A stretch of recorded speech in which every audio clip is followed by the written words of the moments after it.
ஐயா உண்டு, ஐயா துணை, ஐயா சரணம், வைகுண்டா சரணம்.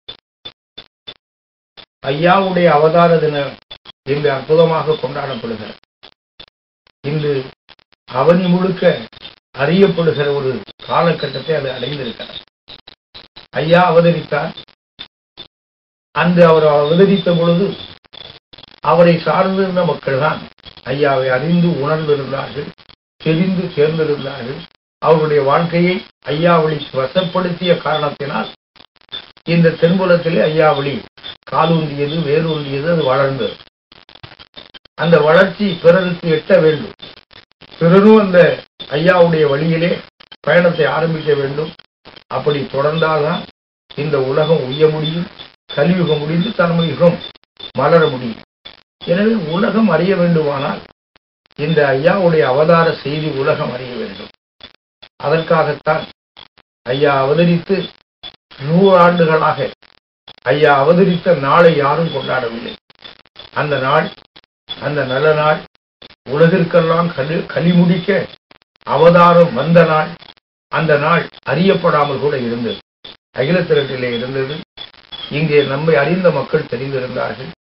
மெதுவாக சின்னம் சின்ன விழாக்களாக சுவாமிதோப்பை சுற்றி சுற்றி வளர்ந்து, தாங்களை சுற்றி சுற்றி வளர்ந்து, பல ஊர்களிலிருந்து அன்பு மக்கள் குடிபிடித்து வருகிற அந்த கூட்டம் ஒன்றொன்றாக சேர்ந்து அதற்கு ஒரு பரிமாணம் கொடுக்க வேண்டும் என்பதற்காக எல்லா மக்களையும் ஒரு இடத்திலே கூட்டி ஒரு பேரணியாக வர வேண்டும் என்ற முடிவை அடியேன் எடுத்த பொழுது அங்கே நாகர்கோவிலிலே வந்து மக்களெல்லாம் கூடினார். கூடி நாகர்கோவிலிருந்து ஒரு மாபெரும் ஊர்வலமாக சுவாமிதோப்பு வர வேண்டும் என்று அமைத்த பின்னர் ஐயாவளி சகாப்தத்தினுடைய வளர்ச்சி மாசி ஊர்வலத்திற்கு முன்னால் பின்னால் என்று பேசுகிற அளவுக்கு சுவாமிதோப்பு ஒரு கிராமத்துக்குள்ளே இருக்கிறது. அங்கே விழா நடக்கிறது, 100 ஆண்டுகளாக நடக்கிறது. ஒரு நாள் கூட தவறாமல் எல்லா தர்மங்களும் எல்லா பணிவிடைகளும் சிறப்புகளும் நடக்கத்தான் செய்வது. ஆனால் உலகம் அறிந்து கொள்ளவில்லை. உலகிற்கு வெளிச்சம் போட்டு காட்டுகிற விழாவாக அது வந்தவுடனேயே உலகம் விழித்துக் கொண்டது. வைகுண்டரிடம் இருக்கிற அற்புதத்தை அறிந்து மக்கள் வெள்ளம் வர ஆரம்பித்தது. சுவாமிதோப்பு தலத்தில் 1000 பேர் வந்த இடம் 1,00,000 பேர் கூடுகிற இடமாக இன்று கோடி மக்கள் தேடி வருகிற சுவாமிதோப்பாக பரிணமித்தது ஐயாவுடைய அவதார தின விழா. அதற்கு பின்னால் அந்த ஊர்வலம் ஒவ்வொன்றாக பரிணமித்து பல பரிமாணத்தை அடைந்து இன்று ஐயாவுடைய அகிலம் ஐயாவே அந்த வாகனத்தில் ஆரோகணிக்க உலகம் ஒன்று திரண்டு வருவது போல இன்று இந்த மாவட்டத்திற்கு, நெல்லை மாவட்டத்திற்கு, தூத்துக்குடி மாவட்டத்திற்கு என்று 3 மாவட்டத்திற்கு அரசு விடுமுறை அளிக்கிற அளவுக்கு அது மிகப்பெரிய யூக வளர்த்து மக்களெல்லாம் சேர்ந்து கொண்டாடுகிற விழாவாக இன்று அது வளர்ந்திருக்கிறார். அதனுடைய பரிமாணம் அந்த அளவுக்கு போயிருக்கிறார். அந்த பரிமாணம் இன்னும் ஒரு படி மேலே போய் சுவாமிதோப்பு தளத்துக்குள்ளே மக்களெல்லாம் கூடி ஒன்றாக குதூகலிக்க முடியாது. வருவார்கள், செல்வார்கள், வணங்குவதற்கு நேரமில்லை என்று சொல்லுகிற அளவுக்கு நெருக்கடி. அந்த நேரத்தில் சிந்தையில் பிறந்ததுதான் ஒரு பெரிய நிலப்பரப்பிலே வடகுலத்திலே நடக்கிற அந்த ராமலீலாவை போல, நம் பக்கத்திலே நடக்கிற சூர சம்ஹார நிகழ்ச்சியை போல ஒரு பெரிய நிகழ்ச்சி ஒன்று இருந்தால் நன்றாக இருக்குமே. நாரணம் வைகுண்டமாகி நாட்டினில் வந்த அன்றே காரணம் எல்லாமாச்சு, கலியுக அழிந்து போச்சு என்று ஐயா சொன்னாரே. அந்த கலி அழிக்கிற பணி அன்று காட்சியாக கொடுத்தால் என்ன? எப்படி கந்தபெருமான் சூரனை வீழ்த்திய நாளை, சூரனை வீழ்த்திய அந்த கந்தசஷ்டியாக உலகம் பெருவிழாவாக கொண்டாடுகிறதோ, ராவணனை வீழ்த்திய நாளை ராமலீலாவாக வடபுலமெல்லாம் விமரிசையாக கொண்டாடுகிறதோ, அதுபோல ஒரு ஒப்பற்ற திருநாளை ஐயாவுக்கு உருவாக்க வேண்டும் என்பதற்காகத்தான் கன்னியாகுமரி மாவட்டத்திலே ராஜாக்கமங்கலம் என்று சொல்லக்கூடிய பேரூருக்கு பக்கத்திலே தென்புறத்திலே அந்த புறம் ஒரு 1.5 கிலோமீட்டர், இந்த புறம் 1.5 கிலோமீட்டர், எந்த விதமான மீனவர்கள் குடியிருப்பே இல்லாமல் 1000 ஆண்டுகளாக ஒரு புறம் கடல், மறுபுறம் காயல், அந்த இருபுறமும் அந்த தண்ணீருக்கு மத்தியிலே ஒரு தீவு போல இருக்கிற ஒரு பெரிய பரப்பை தேர்வு செய்து தென்பால் கடற்கரை. ஐயா சொன்னார்கள், தென்பால் கடற்கரையிலே அற்புதங்கள் வளரும் என்று சொன்னார்கள்.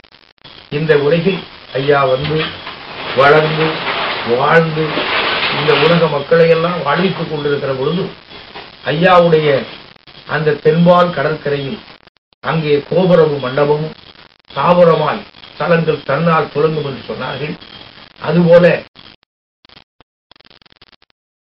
தெச்சனா மூலை தென்பால் கடல் அருகே மெச்சிப்பதி மூலம் ஐயாவுடைய தலம் என்று சொல்லக்கூடிய ஐயா இந்த கலியுகத்திலே தண்டிறைக்கு அமர்ந்திருந்து பொல்லாம் அழிந்து பூவொரு கோடு ஆகும் மட்டும் எல்லா வழக்கு தெச்சனாபதி என்று தன் உடலை தன்னை நிலைப்படுத்தி இருக்கிற தலைமை ஸ்தானமான இந்த தலைமைப்பதி ஐயாவுடைய தவபூமி.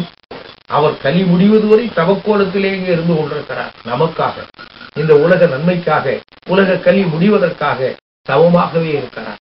அந்த தர்ம யுகத்தை நோக்கி தவம் இருக்கிற அந்த தவப்பதியிலிருந்து சரியாக தென்மேற்கு திசையிலே தென்பால் கடல் இருக்கிறது என்பது மெச்சிப்பதி மூலம் மேற்கு, அந்த தென்மேற்கு அந்த சொற்க அந்த மூலையிலே அமைந்திருக்கிற நேர்கிழக்கு மேலான ஒரு கோடிட்டது போல் அமைந்திருக்கிற தெற்குறிச்சி தெற்கட்டம் என்று ஆதியிலே பேர் பெற்ற அந்த இடத்தை உள்வாங்கிக் கொண்டு அந்த இடத்திலே இன்று ஒவ்வொரு ஆண்டும் சித்திரை முழுவதி நாளிலே ஐயாவுடைய அகில திரட்டு பெருவிழா. அகில திரட்டினுடைய சிறப்பை உலகம் அறிய வேண்டும், அகில திரட்டை சிறப்பிக்க வேண்டும். அனபாய சோழன் ஆணை மேலே தன்னுடைய சிவமகா புராணத்தை ஏற்றி வைத்து அங்கே சாமர வீசி கொண்டு வந்தது போல நம்முடைய ஐயாவுடைய அகில திரட்டிற்கு சிறப்பு சேர்க்க வேண்டும். ஒரு நாள் திருநாள் அகிலத்தின் சிறப்புக்காக வந்து அந்த சித்திர மாதத்திலே ஐயாவுடைய அகிலத்தை வணங்கியவர்களுக்கெல்லாம் செழிக்க மழை மனம் போல குத்தி வளர்ந்து வர அத்தனை செல்வங்களும் சிறந்தோங்க அங்கே விழா.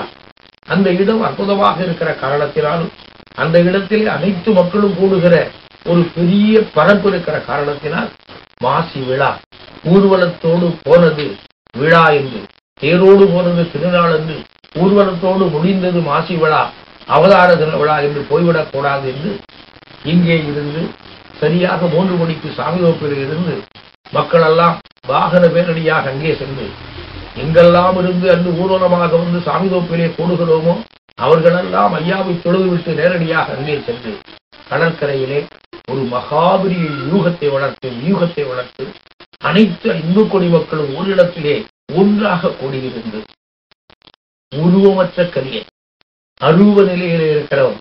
எனவே ஒரு உருவத்தை காட்டாமல் அங்கே தென் அச்சத்திலிருந்து வடக்கு நோக்கி இந்த நாடு இருக்கிறது, உலகம் இருக்கிறது, மனித மனங்களை எல்லாம் கலி வீடித்திருக்கிறது.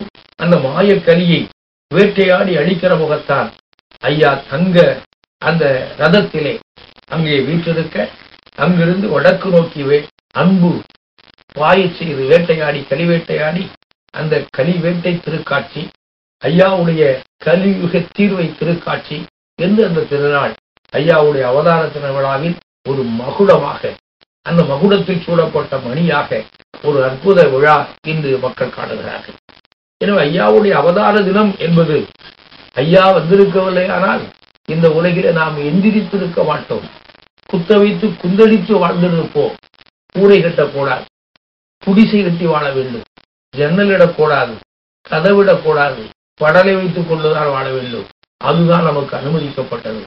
சாணி மெழுகக்கூடாது, கோலமிடக்கூடாது, மாடு வளர்க்கலாம், பாலை கறந்து நாம் பருகக்கூடாது, நல்ல ஆடை அணியக்கூடாது, தங்கம் அணியக்கூடாது, பெண்கள் தோல் சிலை போடக்கூடாது, பெண்கள் இடுப்பில் குடமெடுக்கக்கூடாது. எவ்வளவு வன்கொடுமை! இந்த உலக வரலாற்றிலே இந்த தென்புலத்திலே நம்முடைய மக்கள் அனுபவித்தது போல ஒரு வன்கொடுமையை, ஜாதியத்தால் மிகப்பெரிய அடக்குமுறை அநியாயத்தை உலகில் யாரும் அனுபவித்ததில்லை. எனவே அந்த வன்கொடுமைக்கு எதிராக முதல் குரல் கொடுத்து தான்